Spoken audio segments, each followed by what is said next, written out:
আকর্ষক পাহাড়ি ঢলে বিধ্বস্ত নেপালের উত্তরাঞ্চলের সময়ের সাথে পাল্লা দিয়ে চলছে উদ্ধার কাজ। এই পর্যন্ত ১৬০ জনের মরদেহ উদ্ধার করা হয়েছে। জারি রয়েছে জরুরি অবস্থা। ৪৫০-এর বেশি বিদেশি সহ এখনও নিখোঁজ কমপক্ষে ৮৪৪ জন। এদের মধ্যে ১৩৩ ভারতীয় ছাড়াও রয়েছে যুক্তরাষ্ট্র, অস্ট্রেলিয়া, নেদারল্যান্ডস, মালয়েশিয়া সহ কমপক্ষে ২৮ দেশের নাগরিকগণ। বুধবার স্থানীয় সময় সকাল ৮:৩০টার দিকে ভূমিকম্পে কেঁপে ওঠে নেপালের তিব্বত সীমান্তবর্তী বাগমতী প্রদেশের পাহাড়ি অঞ্চল। এতে একাধিক তুষার ও ভূমিধসের ঘটনা ঘটে।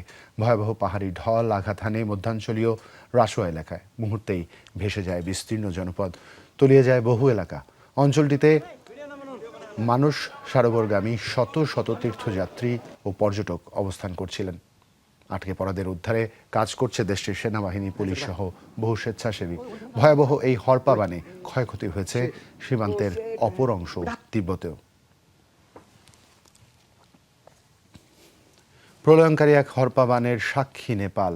সাধারণ বন্যার পানি ধীরে ধীরে বাড়লেও হরপাবানে মূলত নামে আকস্মিক ঢল। ফলে পূর্ব সতর্কতা না থাকায় অনেক সময় নিরাপদ স্থানে যাওয়ার সুযোগটুকু পায় না হতভাগ্যরা। আর তাই এই দুর্যোগ সাধারণ বন্যার চেয়ে কয়েক গুণ বিধ্বংসী আর প্রাণঘাতী হতে পারে। অতিবৃষ্টি, হিমবাহ গলে অথবা অন্য কোনো কারণে ৬ ঘন্টারও কম সময়ে বন্যা পরিস্থিতি তৈরি হলে সেটিকে ফ্ল্যাশ ফ্লাড বা হরপাবান বলা হয়। মুহূর্তেই বিলীন বিস্তীর্ণ জনপদ। প্রকৃতির চরম নিষ্ঠুরতার সাক্ষী নেপালের উত্তরাঞ্চল। রাসুয়া জেলায় একে একে ভেসে গেছে বেশ কয়েকটি সাজানো গোছানো গ্রাম।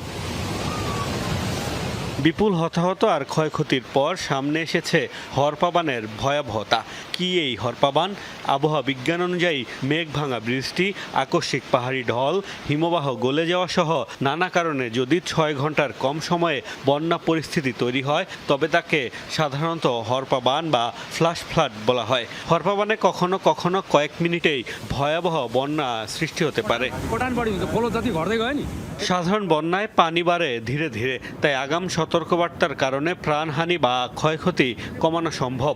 কিন্তু হরপাবানে মুহূর্তেই ভাসিয়ে নিতে পারে বিস্তীর্ণ এলাকা।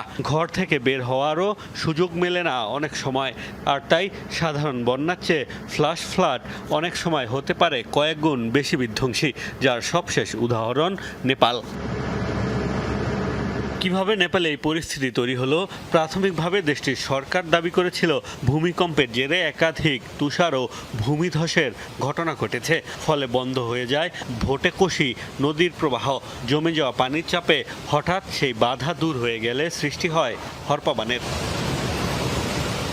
হরপাবানের আগে ভূমিধস হয়েছে জানালেও যুক্তরাষ্ট্রের ভূতাত্ত্বিক জরিপ সংস্থা USGS দাবি করেছে এর কারণ ভূমিকম্প নয়। প্রাথমিকভাবে 4.4 মাত্রার কম্পন রেকর্ড করা হলেও অধিকতর বিশ্লেষণে দেখা গেছে সেখানে ভূমিকম্প হয়নি, বরং শক্তিশালী ভূমিধসের কারণেই সৃষ্টি হয়েছিল এই কম্পন।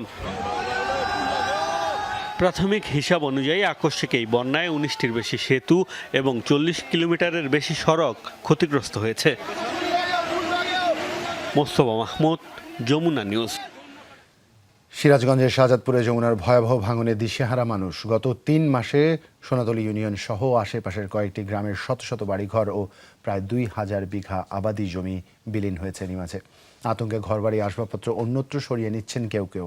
ভাঙন ঠেকাতে দ্রুত বালুর বস্তা বা জিওটিউব ফেলার দাবি স্থানীয়দের। প্রশাসন বলছে পুনর্বাসনের উদ্যোগ নেওয়া হচ্ছে, তবে প্রকল্প না থাকার অজুহাত পানি উন্নয়ন বোর্ডের। রাক্ষসী যমুনার একের পর এক আঘাতে পাল্টে যাচ্ছে সিরাজগঞ্জের শাহজাদপুরের সোনাতলী ইউনিয়নের চিত্র। শ্রীপুর, ধিতপুর, কুরশি ও বারপাখিয়া সহ গালা ইউনিয়নের মোহনপুর ও হুদকোরা গ্রামেও বর্ষা শুরুর থেকেই চলছে তীব্র ভাঙন। গত 3 মাসে এসব এলাকায় নদীগর্ভে বিলীন হয়েছে শত শত বাড়িঘর এবং প্রায় 2000 বিঘা আবাদি জমি। সবচেয়ে বেশি ক্ষতিগ্রস্ত কুরশি ও ধিতপুর। 2 সপ্তাহে নদীতে চলে গেছে 2 শতাধিক বসতবাড়ি। 70-72টাই ইউনিয়নে স্কুল আছে, সব ভবনগুলো নিলাম হয়ে গেছে। হাজার হাজার বিঘে সম্পদ জমিগুলো নদীতে ভেঙে গেছে। সুন্দর করে বাজার ভেঙে গেছে, বাজারে একটা চাষটল ছিল ওটাও ভেঙে গেছে। এখন আমরা দরিদ্র হয় এমন হয় অবস্থায় আছি যে না খাওয়া দিন চলে যেতেছে। বস্তা ফালায়া নদীটা নিয়ন্ত্রণ করা যায় তাহলে হয়তো এলাকার পকেটে 10টা গ্রামের মানুষ বাইসে যায়। নদী ভাঙনে সর্বস্ব হারিয়ে এখন আশ্রয়হীন পরিবারগুলো। কারো ঠাঁই হয়েছে পলিথিনের ছাউনিতে, কেউ আবার থাকছেন ভাঙা ঘরেই। ভাঙন রোধে দ্রুত ব্যবস্থা নেওয়ার দাবিতে নদী তীরে মানববন্ধন ও বিক্ষোভ করেছেন স্থানীয়রা। এই নদীতে বান্ধে দেওয়ার কথা শুনতেছি, একটা বছর ধরে আশা লইলাম, আর এই নদীতে আমাদের বান্ধে দিল না। আমরা নদীতে বান্ধা চাই। মুর্শিদিদপুরের নদীতে আমাদের গ্রামটা একবারে নদীতে ভাঙে বিলীন হয়ে গেছে। বাঙ্গুনি এলাকা আমাদের, আমরা তো থাকবো কোন জায়গায়? থাকার কোনো ব্যবস্থা নাই। তাহলে এই নদীটা যদি ভাঙে যায় আমরা ঘর বাড়িলে কোন জায়গায় থাকবো? পানি উন্নয়ন বোর্ডের কাছে আমার একটা দাবি, যদি আমাদের নদীতে বান্ধে দেয় তাই আমার একটু সুখে শান্তি থাকতে পারবো। নদী ভাঙনে ক্ষতিগ্রস্তদের পাশে দাঁড়ানোর কথা জানিয়েছে উপজেলা প্রশাসন। তবে ভাঙন ঠেকাতে স্থানীয়দের বালুর বস্তা ফেলার দাবির বিষয়ে প্রকল্প না থাকার অজুহাত দিয়েছে পানি উন্নয়ন বোর্ড। সরকারের পক্ষ থেকে যে সহায়তা, এগুলোর তাৎক্ষণিক ব্যবস্থাও নেওয়া হয়েছে এবং সরকারের পক্ষ থেকে সহায়তা অব্যাহত থাকবে। 3.5 কিলোমিটার, 2 কিলোমিটার, 2.5 কিলোমিটার, এক এক জায়গায় এক এক রকম লেন্থ। আসলে চরে এত লেন্থের ভিতরে এই যে জরুরি কাজ বাস্তবায়ন করা আসলে টিকানো মুশকিল। এরই মধ্যে যমুনা কেড়ে নিয়েছে অনেকের ভিটেমাটি, বসতঘর, আবার কেউ হারিয়েছেন জীবনের শেষ সম্বলটুকুও। অসহায় এসব মানুষদের একটাই চাওয়া, ভাঙন রোধে দ্রুত ব্যবস্থা নেবে সরকার। শামস তাবরিজ উচ্ছ্বাস, যমুনা নিউজ। দেশ পরিচ্ছন্ন রাখতে শুধু সরকারি উদ্যোগই যথেষ্ট নয়, দরকার নাগরিকদের মানসিকতার পরিবর্তন। অথচ যেখানে সেখানে ময়লা ফেলে পরিচ্ছন্ন পরিবেশ নষ্ট করা অভ্যাসে পরিণত হয়েছে নাগরিকদের। এমন বাস্তবতায় অভ্যাস বদলে ছোটবেলা থেকেই শিক্ষার্থীদের মধ্যে পরিচ্ছন্নতা, সামাজিক দায়িত্ববোধ ও আত্মনির্ভরশীলতার চর্চা গড়ে তুলতে ময়মনসিংহে শুরু হয়েছে ব্যতিক্রমী উদ্যোগ ক্লিন সানডে। জেলার 5,000 স্কুলে 1.5 মাস ধরে চলছে এই কর্মসূচি। সফলতা দেখে শুধু ময়মনসিংহ নয়, দেশব্যাপী সব শিক্ষা প্রতিষ্ঠানে এমন উদ্যোগ চালুর পরামর্শ দিচ্ছেন সংশ্লিষ্টরা। আমার পকেটে যদি হাত দেন, এই দেখেন টিস্যু বের হবে আমার পকেট থেকে। পরিষ্কার পরিচ্ছন্ন থাকার এমন আহ্বান প্রধানমন্ত্রীর। এবার দেখা যাক বাস্তবতা। ছোটবেলা থেকে আমি অভ্যাস করে নিয়েছি। এটি ময়মনসিংহ নগরীর চিত্র। সিসিটিভি ফুটেজে দেখা যাচ্ছে কেউ রাস্তার পাশে, আবার কেউ ময়লা ফেলছেন যেখানে সেখানে। ময়লা যেখানে সেখানে ফেলে যাওয়া যেন স্বাভাবিক অভ্যাস। নাগরিক প্রতিনিধিরা বলছেন পরিচ্ছন্ন শহর চাই, কিন্তু তা পরিচ্ছন্ন রাখার দায়িত্ব নিতে চাই না আমরা। পরিচ্ছন্নতার বিষয়ে আসলে আমরা সচেতন না। পরিচ্ছন্নতা কি এটা আমরা বুঝি না। এটি যে পরিচ্ছন্নতা শুধুমাত্র পরিবেশের বিষয় তা না, এটি স্বাস্থ্যেরও বিষয়।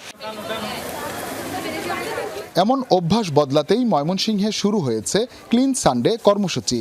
জেলা প্রশাসনের উদ্যোগে গত 1.5 মাস ধরে জেলার প্রায় 5,000 শিক্ষা প্রতিষ্ঠানে প্রতি রোববার শিক্ষার্থীরাই পরিষ্কার করছে নিজেদের বিদ্যালয়, খেলার মাঠ এবং আশপাশের পরিবেশ। পরিচ্ছন্নতা আসলে নিজের ভিতর থেকে আসলে আসে যে মানে আমি পরিষ্কার থাকবো, পরিষ্কার থাকাটা উচিত আমার জন্য। যদি প্রাথমিক থেকে কলেজ পর্যন্ত এই কার্যক্রম চালু থাকে, তাহলে আমরা নিজেদের কাজ নিজেরা করতে আত্মনির্ভরশীল হয়ে উঠব। সংশ্লিষ্টরা বলছেন শুধু পরিচ্ছন্নতা নয়, শিক্ষার্থীদের মধ্যে সামাজিক মূল্যবোধ, দায়িত্ববোধ এবং নিজেদের কাজ নিজেরা করার মানসিকতা গড়ে তোলাই এই উদ্যোগের মূল লক্ষ্য। পরিষ্কার পরিচ্ছন্নতার মাঝে শুধু এটা সীমাবদ্ধ থাকবে না, সুনাগরিক হিসাবে গড়ে তোলার ক্ষেত্রে এটা অবশ্যই একটা ভূমিকা পালন করবে। মানবিক মানুষ হিসাবে গড়ে উঠবে, তাই সামাজিক মানুষ হিসাবে সে গড়ে উঠবে। কর্মসূচির উদ্যোক্তা জেলা প্রশাসক বলছেন পরিচ্ছন্নতা কেবল একদিনের কর্মসূচি নয়, এটি একটি অভ্যাস।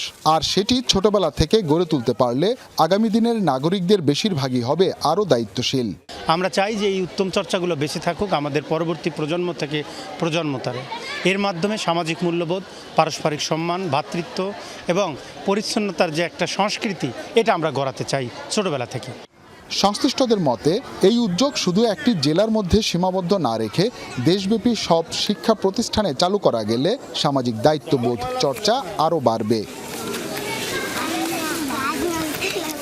হুসাইন শাহিদ, যমুনা নিউজ, ময়মনসিংহ।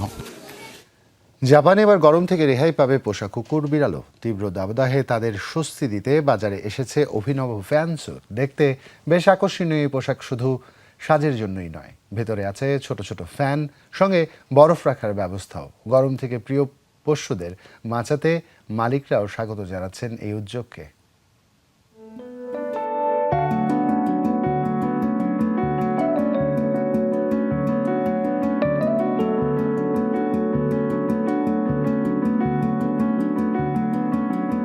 জাপানের গরমে হাঁসফাঁস অবস্থা মানুষেরই। তাপমাত্রা ছাড়িয়েছে 40 ডিগ্রি সেলসিয়াস। বেশ কষ্ট পাচ্ছে পোষা কুকুর বিড়ালগুলো।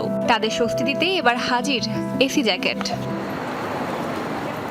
দেখতে অনেকটা পাফার জ্যাকেটের মতো, কিন্তু এই পোশাকের ভেতরেই লুকিয়ে আছে দুটি ছোট ফ্যান। ব্যাটারিতে চলা ফ্যান দুটি বাইরের বাতাস টেনে নেয়। কলারে রাখা বরফের প্যাকের ওপর দিয়ে সেই বাতাস ঠান্ডা হয়ে ছড়িয়ে পড়ে পুরো শরীরে, আর ঘাড় আর পায়ের দিক দিয়ে বেরিয়ে যায় গরম বাতাস।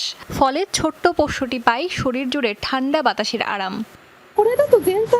এই জ্যাকেটটি কুকুরটিকে খুব বেশি ঠান্ডা অনুভব না করিয়েই পেটের অংশসহ পুরো শরীরকে শীতল রাখে। যেহেতু এটি প্রাকৃতিক বায়ু সঞ্চালন ব্যবহার করে, তাই কুকুরটির অস্বস্তিও লাগে না। জাপানের তাপমাত্রার দিকে তাকালেই বোঝা যায় কেন এমন পোশাকের প্রয়োজন। দেশটির অনেক শহরেই তাপমাত্রা উঠেছে 40 ডিগ্রি সেলসিয়াসের উপরে। মানুষের জন্যই যখন এই গরম অসহনীয়, তখন কুকুর বিড়ালের জন্য পরিস্থিতি আরও কঠিন, কারণ মানুষের মতো ঘামতে পারে না তারা। এই আবহাওয়া মানুষের জন্য খুব বিপজ্জনক, আর কুকুরদের জন্য তো বটেই, কারণ তারা আমাদের মতো ঘামে না। আমি সবসময় চিন্তিত থাকি যে মোমোকে যদি 15 মিনিটের জন্য বাইরে যেতে দেই, তাহলে ওর কি হবে। এই জ্যাকেট একটা ভালো সমাধান। পশুদের শরীর ঠান্ডা রাখতে তাই পশু চিকিৎসকদের পরামর্শ নিয়েই তৈরি করা হয়েছে এই ফ্যান স্যুট। বিশেষজ্ঞদের পরামর্শ অনুযায়ী শরীরের যেসব জায়গা দিয়ে বড় রক্তনালী প্রবাহিত হয়েছে, মূলত সেসব অংশই শীতল রাখার দিকেই নজর দেওয়া হয়েছে। 2022 সালে প্রথম বাজারে আসে এই বিশেষ পোশাক। এর মধ্যেই বিক্রি হয়েছে প্রায় 10,000 ইউনিট। নতুন মডেলটি পাওয়া যাচ্ছে 4টি আকারে। দাম 16,500 ইয়েন, যা বাংলাদেশি মুদ্রায় প্রায় 8,500 টাকা। অস্মিতা বিশ্বাস, যমুনা নিউজ। দর্শক, ছিল আমার কাছে সকালে বাংলাদেশের পর্যায়ে তথ্যের যোগান।